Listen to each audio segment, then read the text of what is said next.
Now to a story about the high price of living with a disability. The Queensland Competition Authority has launched an investigation into the cost of essential equipment for some of society's most vulnerable people.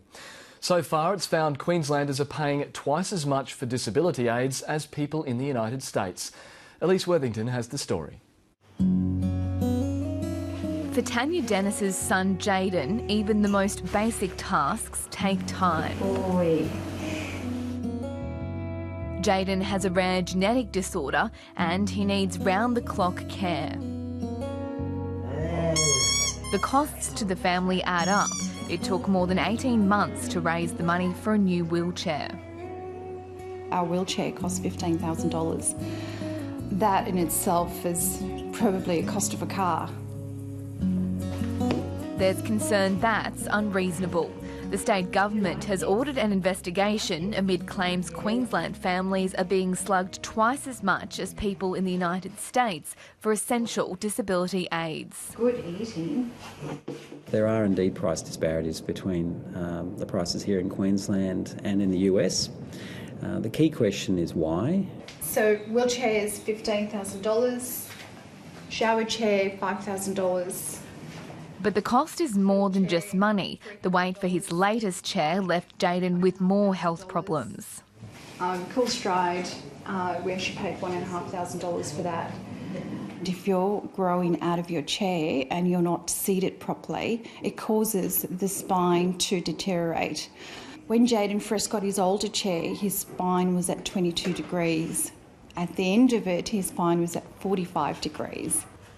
And there's no way of knowing how long this one will last. No one can guarantee you that it will last for 5 years because it really depends on the child that outgrows the custom-designed chair. Hand lift.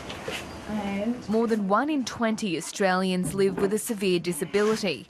Many struggle to pay for the equipment they need to do simple, everyday tasks. Whee, show pop. I think it makes them angry and they feel like they're getting ripped off.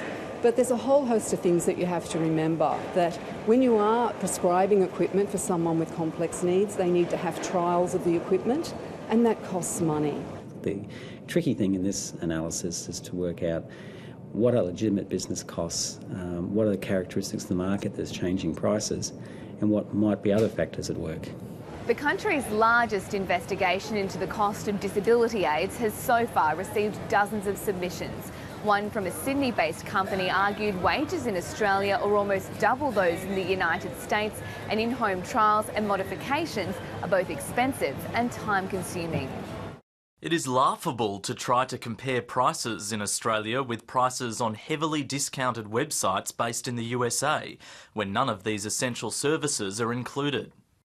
Well, this is a classic example of what we would do to customise a chair. We've had someone in Rockhampton sit in a beanbag and the air is sucked out of the beanbag, so we get the contours of their body. Every part has to be perfectly moulded to the client. Many will spend all their waking hours in their chair. At the Cerebral Palsy League Modification Centre north of Brisbane, Mike Edwards takes his job seriously. I have a passion for it, you know. It's something I've been doing now for 25 years. So it's a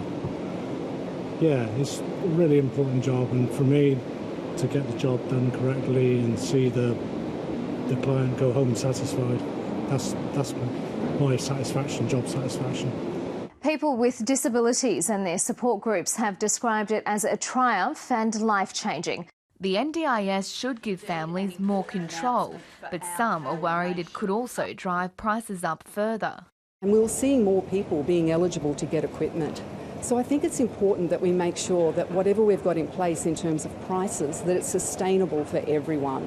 Because if we've got more people accessing it, we could see prices increase, and that would make the scheme untenable in the long run. Tanya Dennis says it's in everybody's interest to find a solution quickly. A total of probably $90,000 worth of equipment in our little house, and it just seems to grow At the moment, about 80% of the money being spent on disability equipment is coming from private sources. Only about a fifth of the money is out of government programs. So it's important to ensure that people who are dipping in their own pocket to pay for these products are getting good value for money. And the Competition Authority is due to hand down its draft report by the end of this month.